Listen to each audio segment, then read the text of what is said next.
Bienvenue. Aujourd'hui, on part pour une visite guidée d'une partie absolument essentielle, mais souvent un peu oubliée, de notre anatomie, le système biliaire. Alors pour bien commencer notre exploration, posons-nous une question simple. Le foie fabrique de la bile, c'est un fait. Mais après, où va-t-elle exactement? La réponse va nous emmener dans un réseau vraiment fascinant. Eh bien, cette bile, elle ne part pas n'importe comment. Elle emprunte un ensemble de canaux qu'on appelle les voies biliaires. Pensez-y comme à un système de plomberie ultra sophistiqué, conçu pour amener la bile exactement là où on en a besoin. Et ce système, il faut le voir en deux grandes parties.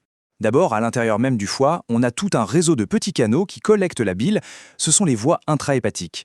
Et puis, à l'extérieur, on a les gros conduits, la véritable autoroute qui transporte la bile, les voies extrahépatiques. Allez, commençons par le chemin le plus direct, le plus rapide pour la bile.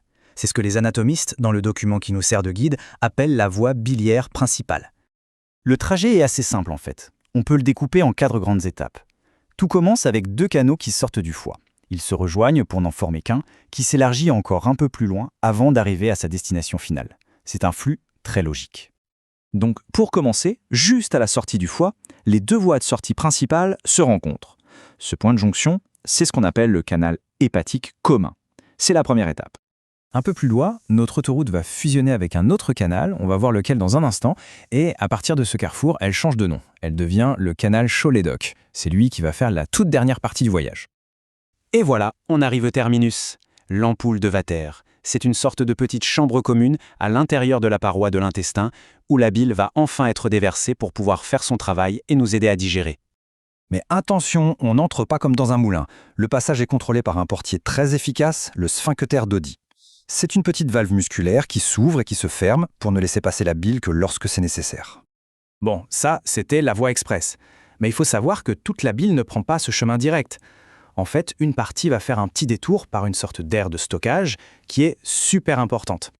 Cette déviation, on l'appelle la voie biliaire accessoire. Son rôle, c'est de permettre au corps de mettre de la bile de côté, de la stocker et même de la concentrer pour pouvoir l'utiliser plus tard, au moment des gros repas par exemple. L'élément principal de cette voie, c'est bien sûr la vésicule biliaire. Et le document source la décrit parfaitement, je trouve, comme un réservoir musculo-membraneux. C'est exactement ça. Au niveau de sa structure, elle a 3 zones bien définies. Le fond, qui est la partie la plus large et arrondie, le corps, qui est la partie centrale, et enfin le col, la partie plus étroite qui va se connecter au reste du système. Et comment est-ce que ça se connecte au reste? Eh bien, c'est là qu'intervient le canal cystique. Il faut vraiment le voir comme la bretelle d'autoroute qui permet à la bile de quitter la voie principale pour aller se garer dans la vésicule et d'en ressortir pour rejoindre le trafic quand on en a besoin. Ok, on a vu les routes principales et les aires de repos. Maintenant, si on dézoome encore un peu, on va voir l'infrastructure centrale qui soutient et qui alimente tout ce système. Et cette infrastructure, c'est ce qu'on appelle le pédicule hépatique. C'est un peu comme le couloir technique principal du foie. Tout ce qui doit entrer ou sortir passe par là, bien rangé et bien groupé.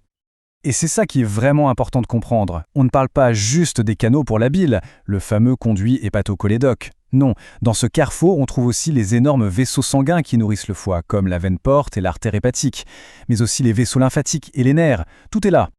Et ce pédicule est tellement bien organisé que son trajet est décrit en 4 segments bien précis.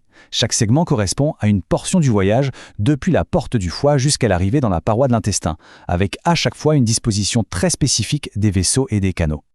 Alors, après avoir vu tout ça, ce réseau complexe de conduits, ce réservoir, ces valves, toute cette infrastructure groupée, la question se pose, est-ce qu'on peut encore parler d'un simple tuyau?